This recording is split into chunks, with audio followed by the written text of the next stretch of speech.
প্রত্যেকটা মিডিয়া হাউসের মধ্যে বায়াসনেস প্রচুর। এই বায়াসনেস বাদ দিয়ে মিডিয়াকে নিরপেক্ষ হতে হবে, জনগণের পক্ষে কাজ করতে হবে। দেখা গেছে যে যতবারই যেমন সরকার বদলের সময় মিডিয়া হাউসের পলিসিও কীভাবে যেন চেঞ্জ হয়ে যায়, যে সরকার আসে মিডিয়া সেই সরকারের পক্ষে কথা বলা শুরু করে। তবে মিডিয়া হাউসগুলো কিন্তু তাদের আসল যে কাজ সেটা ভুলে যায়। মিডিয়ার কাজ জনগণের পক্ষে কথা বলা, সত্যতা যাচাই করা, জবাবদিহিতা রাখা। প্রত্যেকটা মিডিয়া সেক্টরে এগুলো বলা চলে নাই একদম। মানে এইসব যেগুলো আসলে মিডিয়ার যে এথিক্স সেটা মিডিয়া হাউসগুলোতে খুঁজেই পাওয়া যায় না। যেমন আমরা এই যে গত যে আন্দোলন গেল তার মধ্যে দেখেছি কয়েকটা মিডিয়া হাউস, আমি নাম বলছি না, কয়েকটা মিডিয়া হাউস খুব ভালো নিউজ দিয়েছে, মানুষের কাছে জানিয়েছে, কিন্তু ম্যাক্সিমাম নিউজের ক্ষেত্রে দেখা গেছে যে তারা সঠিক তথ্যটি দেয় নাই, বা যখন যে নিউজ প্রয়োজন সেই নিউজটা দেয় নাই। আমি মনে করব মিডিয়া সেক্টরে এগুলো চেঞ্জ হওয়া খুবই প্রয়োজন। Very well said.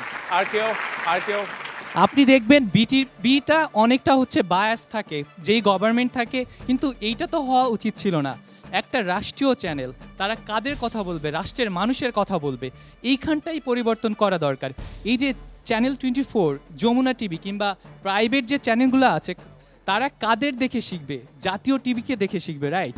সো এই যে আপনি দেখবেন যে যখন আন্দোলনটা হলো কয়েকটা টিভি এগিয়ে আসছে, কিংবা তারাও সম্পূর্ণটা তুলে ধরতে পারেনি, তো এইখানে এই টিভিগুলোর আগে বিটিভির আসা উচিত ছিল। আমি এই ব্যাপারটা একটু স্যারের কাছে যাব। জি, আপনি বলে নেন। হ্যাঁ, বলেন। আচ্ছা দেখুন, মিডিয়া যে আমাদের এই বিগত 16 বছরে কোনো নিউজ দেয় নাই বা কোনো দুর্নীতির বিরুদ্ধে কথা বলে নাই, ব্যাপারটা কিন্তু এমন না। মিডিয়া 16 বছর ধরে যত চেষ্টা করেছে যে টুকটাক দুর্নীতির বিরুদ্ধে কথা বলতে, লেখালেখি করতে করেছে, বাট সমস্যাটা হচ্ছে যে মিডিয়া হাউসগুলা এটা কোনো না কোনো রাজনৈতিক ব্যক্তি পরিচালনা করে। ওই রাজনৈতিক ব্যক্তিগুলা এই মিডিয়াকে কন্ট্রোল করে, যার কারণে যারা সংবাদকর্মী আছে তারা নিজস্ব স্বাধীন মতো সংবাদ প্রচার করতে পারে না। এখন আমরা যেহেতু এই অভ্যুত্থানের পর মিডিয়াকে সংস্কার করতে চাই, সেখানে আমি মনে করি যে এই মিডিয়াগুলোকে যে রাজনৈতিক যেই ব্যক্তিবর্গ আছে যারা আসলে রাজনীতিও করে আবার ব্যবসার সাথেও কানেক্টেড, এবং তাদের একটি নিজস্ব কিন্তু রাজনৈতিক এজেন্ডা বাস্তবায়ন করে, এখান থেকে আমাদেরকে এই মিডিয়াগুলোকে দূরে রাখতে হবে। আমি কিছুদিন আগেও একটি শোতে আমি পুরো প্রোগ্রামই জুড়ে এই কথা বলেছি, বিশেষ করে মিডিয়া সংস্কারের কথা যে বলা হচ্ছে। প্রথম কথা আমাদের মানতে হবে এবং জানতে হবে মিডিয়া কারা পরিচালনা করে। এরা মানুষ, এবং আমাদের দেশের যে সার্বিক পরিস্থিতি মিডিয়াতেও তার রিফ্লেকশন আমরা পাচ্ছি। কারণ যারা মালিক, মিডিয়ার মালিকানা, একটা বড় ধরনের রাজনৈতিক সম্পৃক্ততা আমরা দেখি, এবং যারা বিভিন্ন রাজনৈতিক সময়ে বিভিন্ন রাজনৈতিক সরকারের সময় লাইসেন্স পেয়েছেন তারা ওই সরকারের হয়ে কাজ করেন, এবং তারা যে ধরনের লোকবল নিয়োগ দেন তাদের মধ্যেও সেই টেন্ডেন্সি দেখা যায়। পাশাপাশি সেই রাজনীতিকে খুশি করার চেষ্টা করেন। আমরা যদি একটু বাইরের দেশগুলোর দিকে তাকাই, আমেরিকা, আমরা অনেক সময় বলছি যে নিরপেক্ষ মিডিয়া, আমরা যে আমেরিকাকে কিন্তু অনেক কিছুতে স্ট্যান্ডার্ড হিসেবে দেখি। আপনি যদি কেউ ইউএস ইলেকশন ফলো করেন, দেখবেন ফক্স বা সিএনবিসি, সিএনএন, বিবিসি, তারা কিন্তু ওপেনলি বলে দেয়, একদম ওপেনলি বলে দেয় যে তারা ডেমোক্র্যাট নাকি রিপাবলিকান দলকে সমর্থন করছে।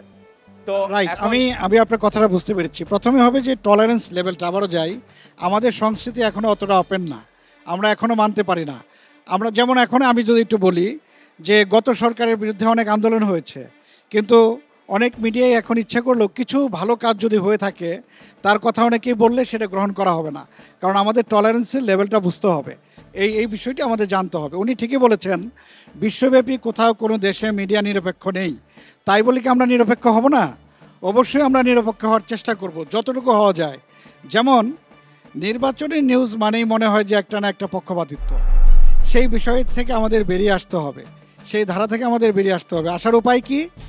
যে পেশাদারিত্ব আমাদেরকে বজায় রাখতে হবে। স্ট্যান্ডার্ড অপারেশনাল প্রসিজার, যেটা এখানে বিজনেসের একজন সম্মানীয় শিক্ষক আছেন, ওনারা এগুলো পড়ান। প্রত্যেকটি প্রতিষ্ঠানে এই এসওপি অর্থাৎ স্ট্যান্ডার্ড অপারেশনাল প্রসিজার, যেটা আমি সবসময় বলি বাংলাদেশের মিডিয়াকে থাকতে হবে এই বিষয়গুলো, এবং একটা ইনস্টিটিউশনালাইজড ওয়েতে মিডিয়া চলতে হবে। আমরা দেখছি আজকে মিডিয়ার যিনি মালিকানায় আছেন উনি না থাকলে কালকে থেকে সাংবাদিকদের বেতন বন্ধ হয়, যারা প্রোগ্রামে কাজ করেন তাদের বেতন বন্ধ হয়। এখানে মিডিয়াতে আমি আবারও বলি দুটো জিনিস খুবই দরকার। দক্ষতাও দরকার, সক্ষতাও দরকার। কারণ সক্ষতা না থাকলে আমি ভালো সংবাদ পাবো না। তবে শুধু সক্ষতাই যেন মুখ্য না হয়। জি, ভেরি ওয়েল সেড। সাবির ভাই, স্যার যে আমি একটু জাস্ট অ্যাড করি, জি যেটা আমার মনে হয় স্যার অনেক সুন্দর কথা বলেছে। জাস্ট আরেকটা কথা অ্যাড করা দরকার, সেটা হচ্ছে আপনি যেটা বললেন না সিএনএন, বিবিসি, আপনি খেয়াল করে কি কখনো দেখেছেন সিএনএন ফর এক্সাম্পল একটা পার্টিকে সাপোর্ট করে, বিবিসি আরেকটা পার্টিকে সাপোর্ট করে? ফর এক্সাম্পল সিএনএন কখনো বিবিসির অফিসে যেয়ে ভাঙচুর করছে? বিবিসি কখনো সিএনএনকে ভাঙচুর করছে? তারা নিজেরা নিজেদেরটা যেমন প্লেস করে, অপরের ওপিনিয়নকে রেসপেক্ট করে। Right. সো এই রেসপেক্টের ব্যাপারটা কিন্তু মিডিয়া ইন্ডাস্ট্রিতে আসতে হবে। অ্যাবসলিউটলি। এবং আমার মনে হয় দুজন স্যারই যেটা বলেছেন, টলারেন্সের ব্যাপারটা, সহনশীলতা আসবো, সহনশীলতা আমাদেরকেই ডেভেলপ করতে হবে। এবং এই ধরনের ডায়লগগুলো খুব ইম্পর্টেন্ট, যেটা আসলে আমরা গত 15 বছর করতে পারিনি। ভয়ে হোক, আমি যেটা বলবো যে শারীরিকভাবে হেনস্থা হওয়ার মামলা হামলা কিছুর জন্য কিন্তু এই কথাগুলো হচ্ছে। স্যার যেটা বলছেন যে তর্ক হওয়া জরুরি। আমাদের দেশে যতগুলো মিডিয়া চ্যানেল আছে কোনো না কোনো দলের দ্বারা প্রভাবিত বা কোনো না কোনো দলের মালিকানাধীন। তাহলে ইরফান ভুঁইয়া যদি সেটাই মনে করত আমি মরে গেলে কি হবে, তাহলে কিন্তু আমরা এই জুলাইয়ের পরে এত সুন্দর বাংলাদেশ পাইতাম না। ইভেন আমি এটা বলতে চাই যে আমরা এখানে যারা এখানে আছি, আমরা কিন্তু গল্প শুনেছি, 52-র গল্প, 71-এর গল্প শুনেছি, যুদ্ধের গল্প শুনছি, কিন্তু আমি কিন্তু একজন আমি নিজেও কিন্তু প্রোটেস্ট করছি। এবং আমি এটা বলতে পারি এখানে আমরা যারা সবাই বসেছি আমরা কিন্তু অরিজিনাল আরেকবার করে কিন্তু যুদ্ধ করে এই বাংলাদেশটা নিয়ে আসছি।